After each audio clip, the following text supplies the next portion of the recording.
Hi there, and welcome to the US Lunch and Learn, broadcasting live today from Barnet United Synagogue.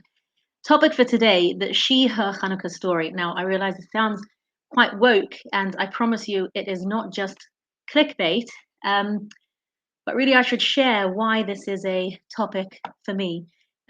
Growing up, I think that I cultivated images of the Hanukkah story about the protagonists, all the major players of the Hanukkah story. And it's only as I reached an adulthood as a female that I started to realize that there's another narrative to the Hanukkah story, one that's possibly a bit less masculine, a bit less testosterone filled, and one that's a little bit more, I would say, feminine.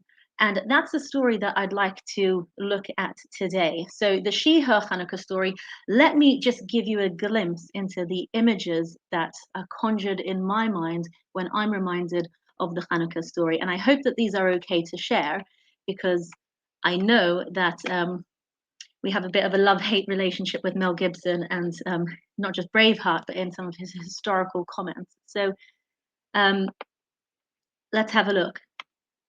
The Maccabees.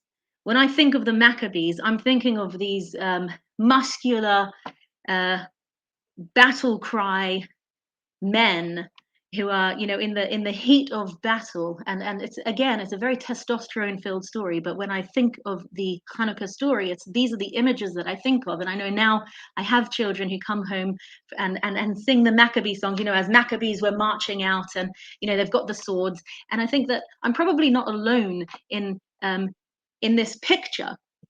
We think of that man with the sword held high, the rallying rebellious cry, he who's to God, to me, rally to me, Mila Hashem Eli.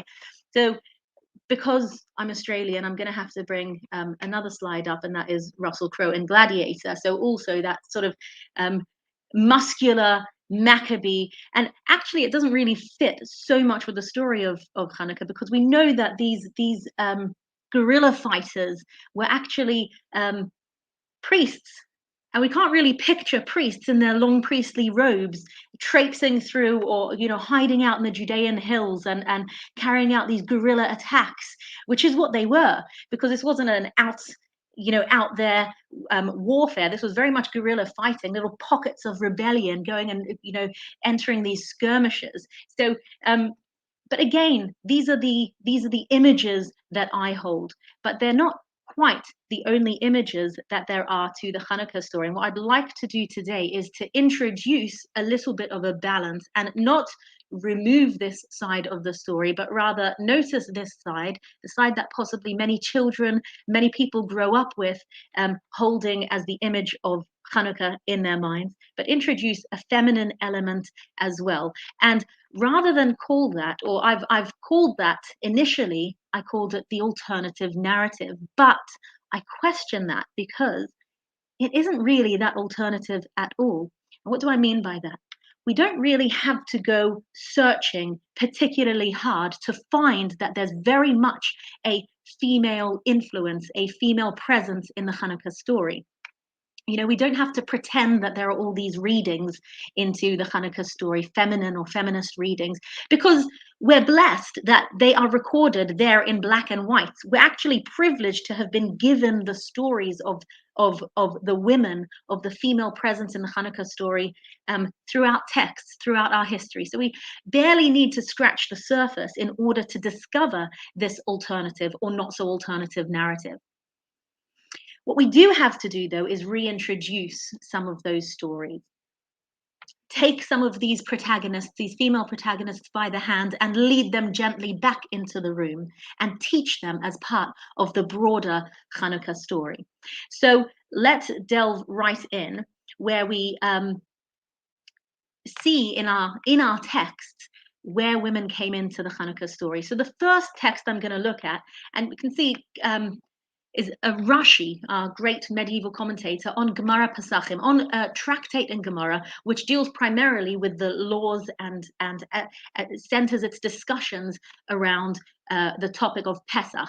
But at some point in these discussions, the question is raised, do women also partake of the mitzvahs of Pesach?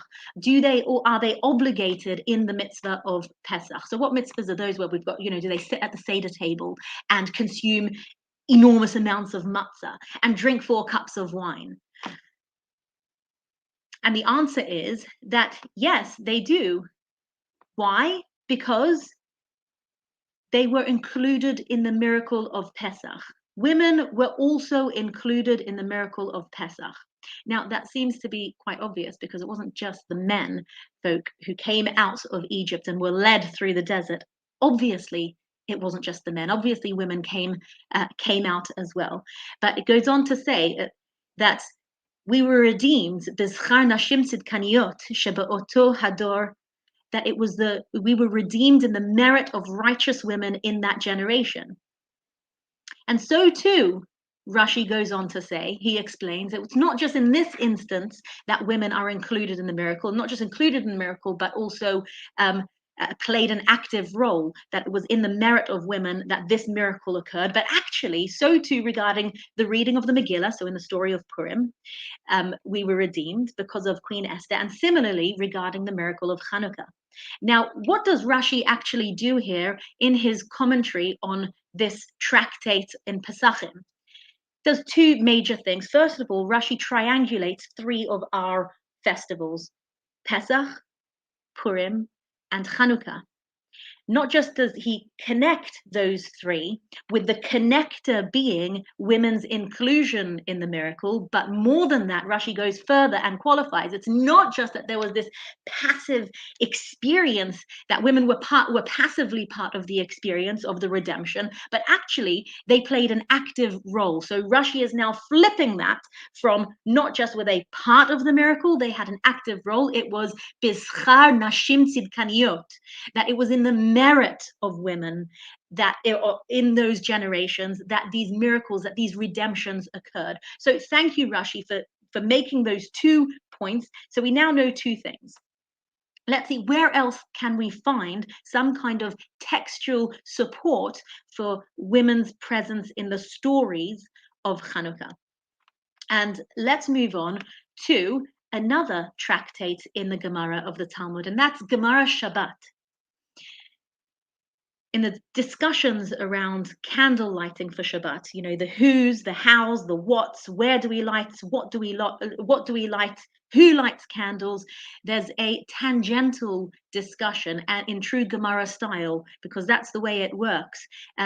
We go on a tangent and query, does a woman or can a woman light the menorah? We know that it's a particularly woman's mitzvah to light Shabbat candles, but now we're asking, can a woman light the Hanukkah candles, the menorah candles? And at least one answer is, Isha vadai madlika. Of course, vadai, certainly a woman can light. And Rabbi Yeshua ben Levi says that not just can they light, but women are obligated. Nashim chayavot b'nei Chanukah. Women are obligated in the Hanukkah light. Why?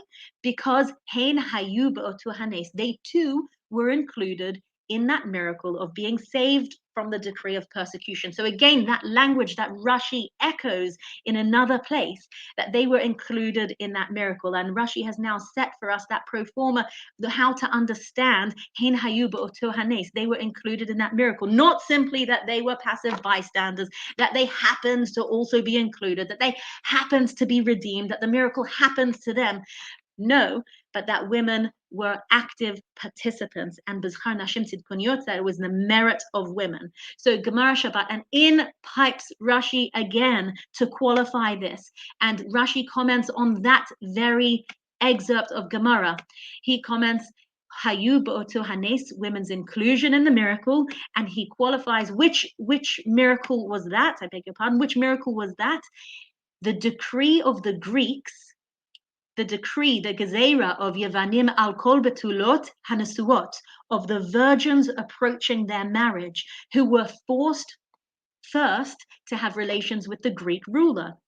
And he goes on, V'al yad isha na'aseh hanes. It was by the hand of a woman that this miracle was done. What miracle? Eliminating this gezerah, eliminating this decree. So hang on, hold up, because this wasn't part of the Hanukkah story that I learned. When I learned Hanukkah story, I learned about the Maccabees. I learned about the little flask of oil. I learned about, the pig being slaughtered on our altar. But I didn't learn about this concept of just prima noctis, of the first night's rite. Now let's remember that Rashi is a medieval scholar living in the 11th century. So this is not such a foreign concept to someone living in that feudal medieval, experiencing that feudal medieval landscape where the lord of the manor had first night's rites. But Rashi is introducing this, for me at least, for the first time. Apparently, during the story of Hanukkah, one of the ways in which the Jewish people were downtrodden was that as a woman approaches her wedding, on her wedding night, she first is forced to have intimate relations with the Greek general, or the equivalent of the feudal lord, or whoever in the hierarchy of the Greek generals, whoever was there and present. Hadn't known this. But this is the miracle that Rashi references. So it was because of a woman that this decree was overturned. Now, which woman is this? Which woman is this? So the Ran, a 14th century commentator, Rav Nissim of Gerona, explains Rashi's comment. And he says that the person that Rashi is referring to is Yehudit, is Judith. You might have heard of the story of Judith, the daughter of Yochanan Cohen Gadol, who fed the Greek general Holofernes cheese to increase his thirst, and then she gave him wine to drink until he became inebriated. What does she do then? She cuts off his head, and this sight causes the enemy soldiers to flee.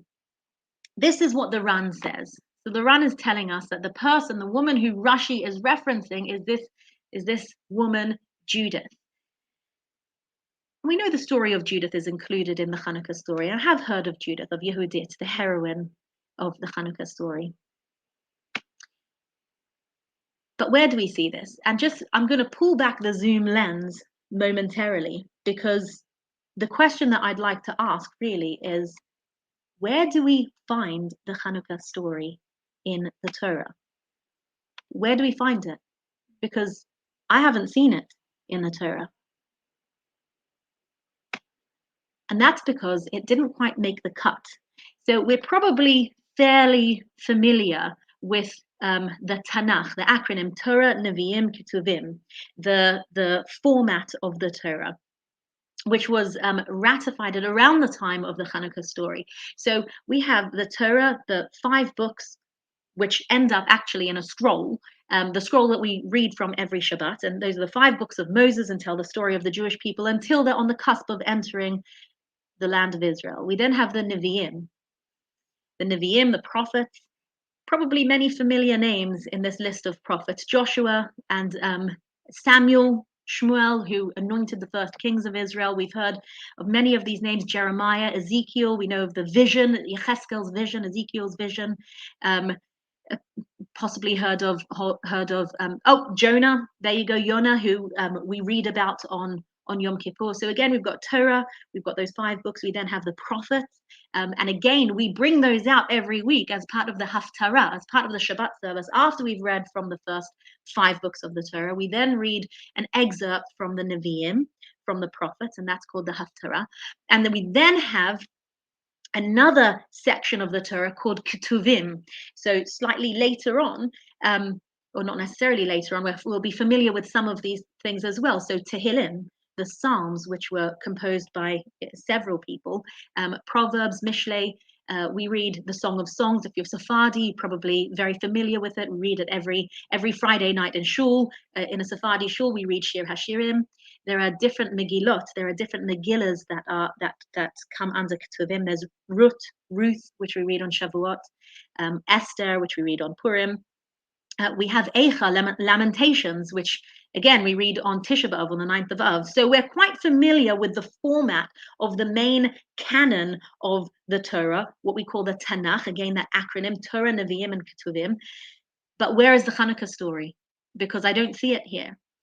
So this main canon, this main format of the Torah was already it became a closed book to which no further texts were added. But we do have lots of stories, and we do have additional texts known as the Apocrypha, or known certainly in Christianity, I'm not entirely sure how it's known, but the Deuterocanonical works, additional writings that were either composed post this Tanakh, post, when this book was closed. They didn't quite make the cut here. Some of them not written in biblical Hebrew, some of them written by multiple authors, some of them written after the event. But we do actually have texts that support the Hanukkah story and that really flesh out the Hanukkah story.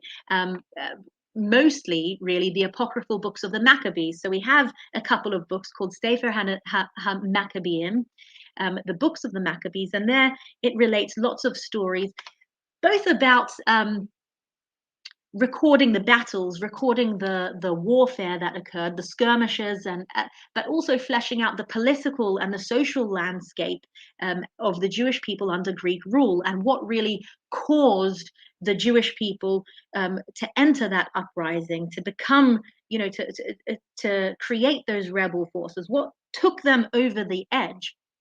And it's those books, those further writings that we turn to paint that rich landscape. So if the question is, where do we see this?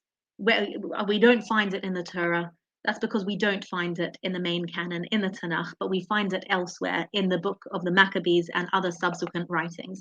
So let's have a look at that alternative narrative, or that not so alternative narrative. So we looked at this excerpt from the Gemara Shabbat, which references women's inclusion in the miracle.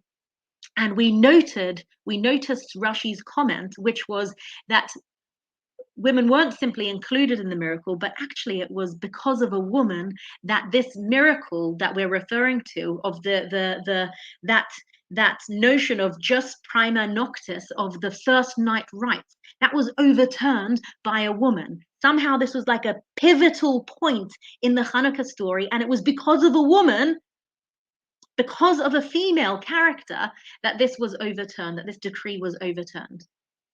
Great. Who's he talking about? Who is this woman? One theory is about a lady, a young lady, and that's really, we want to go back, we want to picture a scene. There's a wedding party. There's a young woman sitting at her own wedding party. She's been to the chuppah, she's recently married, she's gone through the first stage of a Jewish marriage. And now all the guests are in. And at this wedding party in particular, everyone who's anyone is in attendance. Why? Because this bride comes from an incredibly distinguished priestly family. And again, the political and the societal landscape here is that the priestly families were members of the aristocracy. So this is a woman who's part of an aristocracy. Her brother's a priest, her father is a priest, relatives, friends, everyone's invited. And she's sitting there, and everyone's excited, everyone's celebrating. The flowers are beautiful. This is the wedding of the year. The food is great. The wine is flowing. Everyone's eating, drinking, making merry. One person is not smiling, and that's the bride. And the reason this bride isn't smiling, the reason that this bride isn't happy, is because she knows exactly what's in store for her tonight. Before she can go and be with her own husband, her new groom, she knows that she's going to be carted off and forced into an intimate relationship with the Greek general. So she's fuming.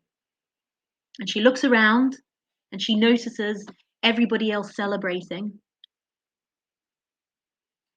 She becomes more and more angry. She fumes, and she fumes until, like a volcano, she erupts and she goes and she stands in the middle of the dance floor, in the middle of the celebrations. She stands up and we're told that she strips off her wedding dress. She removes her wedding dress.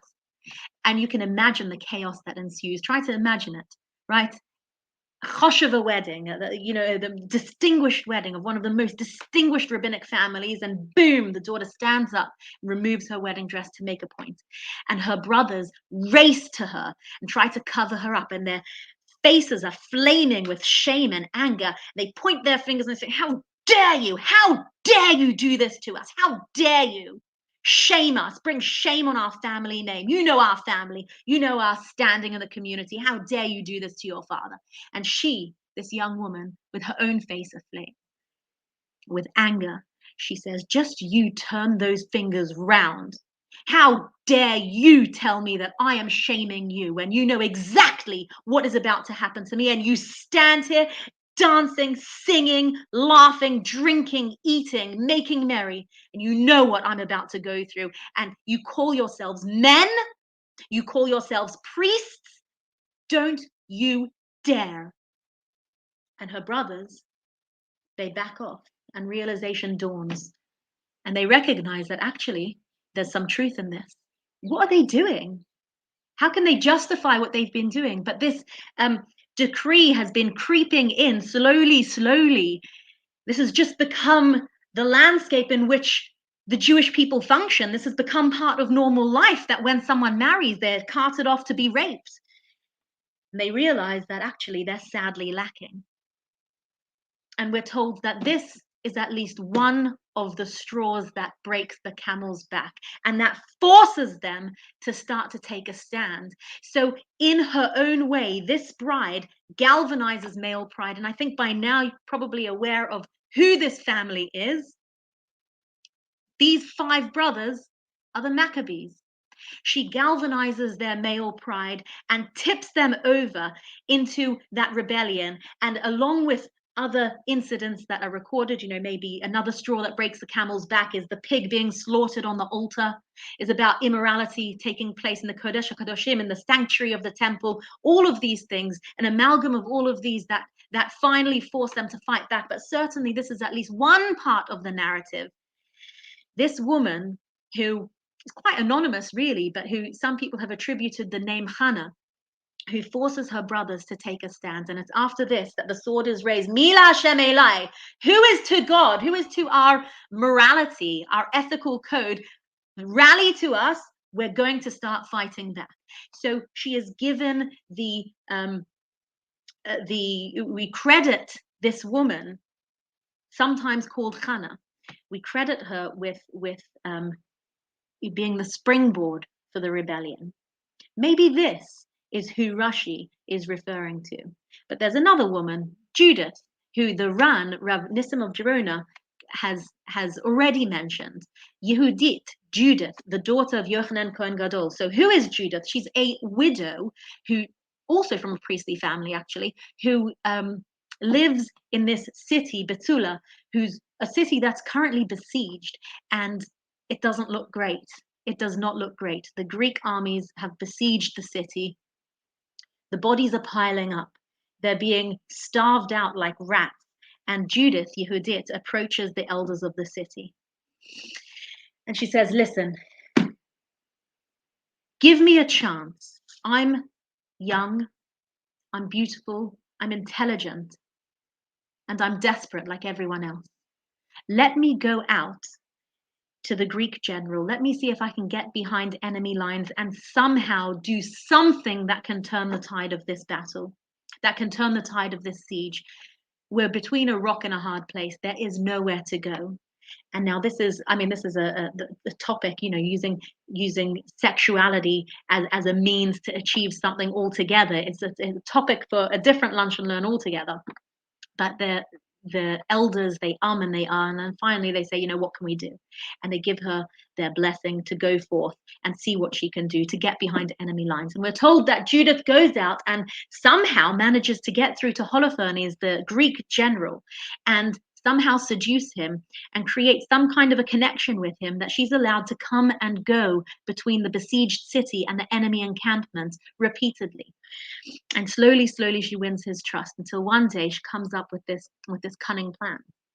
She takes a picnic basket filled with cheeses and wine and fruit, and she goes to have a romantic date with this Greek general. And it says that she feeds him cheese, dairy foods, which, by the way, is where we have the custom of eating dairy foods on Hanukkah. Not everyone keeps this custom, but it is a strong custom to consume dairy on Hanukkah rather than meat meals. It's from this story of Judith. So she feeds him cheese to make him tired. Apparently, dairy food makes us tired and sluggish. Gives him wine until he's inebriated, and then what happens? Well, Caravaggio has nicely captured this. The Italian artist, he's captured this in a work of art. Beautiful lighting. She chops off his head and she pops his head into her picnic basket. It's quite surreal, really, because you picture that sort of Little Red Riding Hood with her basket with the checkered red cloth and maybe cupcakes and lemonade in her basket, but no, it's not. It's a head. And she, the enemy armies are so used to seeing her coming and going, they don't stop her, and she goes back to the city, to the besieged city, with this head in her basket. She gets there and they display the general's head, and this, the enemy camp erupts into chaos, and they're so confused that they simply flee. The enemy army is routed, and it turns the tide of the physical war itself. So that's our other story of a woman who is credited with having an active role, having a hand in overturning this decree, in winning the Hanukkah war. But there are other women in the story of Hanukkah as well. And I'm just going to gloss over another story, because we know that certainly in the Hanukkah story, it wasn't just a physical war that was being fought, but rather an ideological war as well. We know that it wasn't just swords and spears and guns that are being used, but the Greek army, the Greek Empire, was not too concerned about eradicating Jews per se. What concerned them was eradicating Judaism, was eradicating the Jewish spirituality, was eradicating this idea of one true God. It was a war of ideologue, not just a battle to be won. And in that vein, we meet another woman, a woman called Hannah. And Hannah's story is recorded also in Sefer HaMaccabees, in the book of the Maccabees, the second book. And this is not an easy story. This story does not have a happy ending. It's quite a distressing and traumatic story. Hannah is a woman also from a priestly family. She has 7 sons. Again, all 7 of her sons are Kohanim, whether working or not, ranging in age from adulthood until toddlerhood. And we're told that during the years of the Hanukkah story, at one point along comes the Greek army. They come knocking on Hannah's door, and they pull her sons out of the house. And they say, you are a distinguished, well-respected priestly family. We want you to get up here, stand up here, and publicly decry God and God's existence. Just, say he doesn't exist. And you're fine. We want to make a point. People respect you. People will follow you. We want to erode, this idea of a one true God.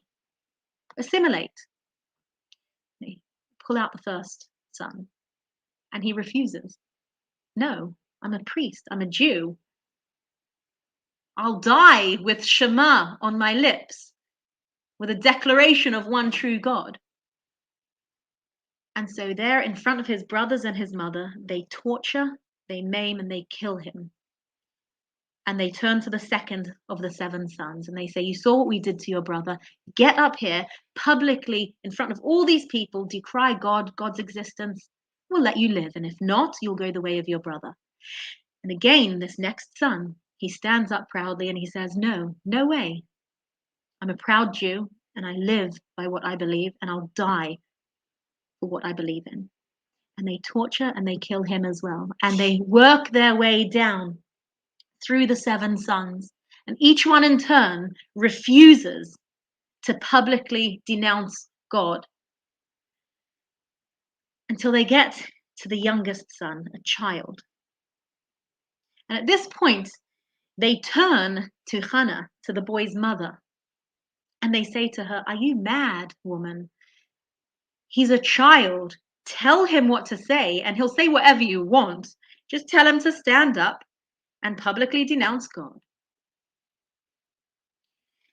And Hannah says to them, just give me a moment with my son. Give me a minute. And she takes him aside. And this is what's recorded, the language that is recorded in Sefer HaMaccabees. She says to him, my son, have pity on me. I carried you 9 months in my womb. I nursed you 3 years. I fed you, I reared you to the age that you are now. But I implore you, my child, look at the earth, look at the sky, look at everything in them, and consider how Hashem made them out of what did not exist. And that humans, we come into being in the same way. Do not fear this executioner, but prove yourself worthy of your brothers and accept death so that I may receive you back with them in the day of mercy. And with that, she sends him out. He's tortured, he's maimed, he's killed. And we're told that Hannah, she herself, throws herself on the fire on which they're burning her children's bodies and brings her own end. Why this story of Hannah as well? How is she a heroine? Because it's not just the physical battle, it's the battle of ideology. And the heroine in this case is Hannah, who's able to teach and to stand up for the religious morals and ethics and ideology that Judaism is. There's more than one way to fight a battle, to fight a war. So 3 women, 3 stories, 3 major players in the Hanukkah story, 3 female protagonists in the Hanukkah story. A blushing bride, a heroine on the battlefield, Judith, and Hannah, an ideological heroine. But what does this mean for women practically? What's the practical application?